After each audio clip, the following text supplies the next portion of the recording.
2021 বৰ্ষত প্ৰাদেশিকৃত যিসকল টিউটৰ শিক্ষক কৰ্মচাৰী আছে সেই টিউটৰ শিক্ষক কৰ্মচাৰীসকলৰ এটা গুৰুত্বপূৰ্ণ খবৰ।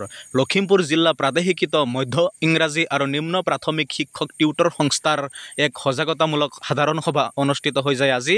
টিউটৰ শিক্ষক কৰ্মচাৰীসকলে জ্বলন্ত সমস্যাসমূহক লৈ আলোচনা কৰিছে আৰু ৰাজ্যৰ মুখ্যমন্ত্ৰীক অনুৰোধ জনাইছে যে অহা 5 ছেপ্টেম্বৰ শিক্ষক দিৱসৰ পূৰ্বে যাতে এই টিউটৰ শিক্ষক কৰ্মচাৰীসকলৰ দৰমহা বৃদ্ধি কৰে, চাকৰি বিনা চৰ্তে যাতে নিয়মীয়াকৰণ কৰে। টিউটৰ শিক্ষক কৰ্মচাৰীসকলৰ দীৰ্ঘদিনীয়া এক জ্বলন্ত সমস্যা হৈছে যে তেওঁলোকক যি মাননি প্ৰদান কৰি আহিছে ৰাজ্য চৰকাৰে, অৰ্থাৎ দৰমহা কম সংখ্যক দৰমহা প্ৰদান কৰি আহিছে।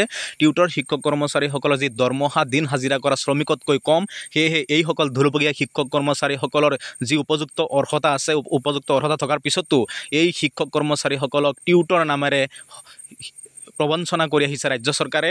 সেয়েহে এই টিউটৰ শিক্ষক কৰ্মচাৰীসকলক শীঘ্ৰে শিক্ষক মৰ্যাদা প্ৰদান কৰক ৰাজ্য চৰকাৰে, এই দাবী উত্থাপন কৰিছে টিউটৰ শিক্ষক কৰ্মচাৰী সংস্থাই। আমি শুনোৱা হওকচোন টিউটৰ শিক্ষক কৰ্মচাৰী সংস্থাই আজি কি কৈছিল।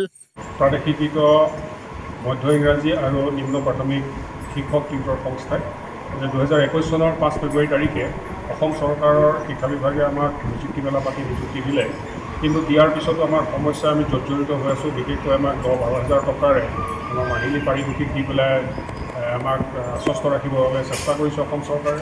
এই সন্দৰ্ভত আমি কেইবালানিও কাৰ্যসূচী কেন্দ্ৰীয় সমিতিৰ নিৰ্দেশমতে কেন্দ্ৰীয় সমিতিৰ বেনাৰত আমি কাৰ্যসূচী গ্ৰহণ কৰা হৈছিলে, দাবী পত্ৰও দিয়া হৈছিলে, কিন্তু কোনো ধৰণৰ দাবী পত্ৰক তেওঁলোকে গুৰুত্ব দিয়া পৰিলক্ষিত হোৱা নাই। আমি যোৱা জুলাই মাহত দুবাৰকৈ গুৱাহাটীত কেন্দ্ৰীয় নেতৃত্বত দুটাকৈ বৃহৎ কাৰ্যসূচী ল'ব লগা হৈছিলে। তেতিয়াও শিক্ষামন্ত্ৰীগৰাকীয়ে আমাৰ কেন্দ্ৰীয় নেতৃত্বক কেইবাবাৰো মাতি নি পেলাই আলোচনা কৰে যে সমস্যা সমাধান কৰি দিম, কিন্তু এই 10-12 হাজাৰ টকাৰে কোনো কাৰণতে পৰিয়াল নচলে। আমাৰ শিক্ষকসকল অৱসৰৰ দুৱাৰদলিত আছে। ইতিমধ্যে আমাৰ লখিমপুৰ জিলাৰ 18জন শিক্ষাগুৰুৱে অৱসৰ গ্ৰহণ কৰিছে। আমাৰ লখিমপুৰ জিলাত 372জন শিক্ষক কৰ্মৰত, যিসকলৰ নেকি বয়স এতিয়াও 55, 56, 58, 59 বছৰৰ ভিতৰত আছে। গতিকে সেইসকলক পেটৰ ভাবুকি দিছে শেহতীয়াকৈ, কিন্তু এইটো সম্ভৱ নহয়। এটা গছত গৰু উঠা কুলুঙাৰে কাণ খজোৱাৰ নিচিনা কথা।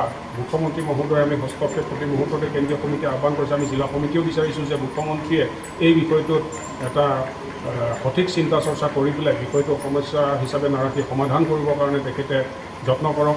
আনকি কেন্দ্ৰীয় সমিতিয়ে মুখ্যমন্ত্ৰী মহোদয়ক এই সমস্যাসমূহ প্ৰত্যক্ষভাৱে তেখেতৰ সৈতে মুখামুখি হৈ পেলাই আলোচনা বিলোচনা কৰিবৰ কাৰণে কেইবাবাৰো আবেদন নিবেদন কৰিছে, কিন্তু কেন্দ্ৰীয় সমিতিৰ সেই আবেদনক অগ্ৰাহ্য কৰিছে। গতিকে পৰিতাপৰ বিষয়। আমাৰ অধ্যয়নৰত ছাত্ৰ ছাত্ৰীসকলক আমি পোহপাল দিয়াত, তেওঁলোকক খোৰাক যোগোৱাত আমি অপাৰগ হৈছোঁ। গতিকে সেই সমস্যাসমূহ দূৰ কৰিবৰ কাৰণে এতিয়া মুখ্যমন্ত্ৰী মহোদয়ে শেহতীয়াকৈ 1 অক্টোবৰৰ পৰা দৰমহা বৃদ্ধি কিছু কৰিম বুলি কৈছে, কিন্তু আমি তাত আশ্বস্ত হ'ব পৰা নাই যে কিমান বৃদ্ধি কৰিব। এই কথাটো স্পষ্ট নোহোৱাৰ কাৰণে আমাৰ সন্দেহ ক্ৰমে ঘনীভূত হৈ গৈছে, আৰু সেইকাৰণে কেন্দ্ৰীয় সমিতিৰ নিৰ্দেশ মতে আমি কাৰ্যসূচীবোৰ ৰূপায়ণ কৰিছোঁ। আমাৰ ব্লক লেভেলৰ প্ৰথম আজি সজাগতা সভাৰ উদ্দেশ্য হৈছে যে ব্লক লেভেলৰ পৰা ধৰি আমি গ্ৰাছৰুট লেভেলৰ সকলো শিক্ষাগুৰুকে লৈ পেলাই আমি সুসংগঠিতভাৱে আমাৰ এই যুক্তিসংগত দাবীক আমি ন্যায়সংগত ৰূপ দিবৰ কাৰণে আমি চেষ্টা কৰিছোঁ। আদালতৰো কাষ চাপিছিলে যদিও আদালতৰ উচ্চতম আদালতৰ ন্যায়ক অৱমাননা কৰা দেখা গৈছে এই চৰকাৰখনে। গতিকে আজি এই আপোনালোকৰ চেনেলৰ জৰিয়তে আমি আহ্বান জনাইছোঁ যে মুখ্যমন্ত্ৰীৰ অলপ সহৃদয়তাৰে এই কথাখিনি চিন্তা বিবেচনা কৰি ইমান বয়সস্থ শিক্ষকসকলক যেন আৰু হাৰাশাস্তি নিদিয়ে, আমাক চূড়ান্ত পৰ্যায়লৈ আমাক যাতে আগবাঢ়ি যাবলৈ তেখেতে নিদিয়ে, এনেকুৱা এটা পৰিৱেশ নহওক, সেই কথাটোৱে আমি সদায় কামনা কৰিছোঁ। আৰু আজি আমাৰ সভাৰ উদ্দেশ্যটো এইটোৱে যে আমি অনাগত দিনত তেখেতে যদি আগন্তুক 15 আগষ্টত অসম চৰকাৰে আমাৰ শিক্ষকসকলৰ বিষয়ে চিন্তা বিবেচনা কৰি যেতিয়া এটা সঠিক ঘোষণা নকৰে, তেতিয়া কিন্তু পৰৱৰ্তী সময়ত আমি 5 ছেপ্টেম্বৰত শিক্ষক দিৱসৰ কাৰ্যসূচীৰ আগে হয়তো আমি বৃহৎ গণতান্ত্ৰিক আন্দোলন কেন্দ্ৰীয় সমিতিৰ নিৰ্দেশমৰ্মে আমি ল'বলৈ বাধ্য থাকিম।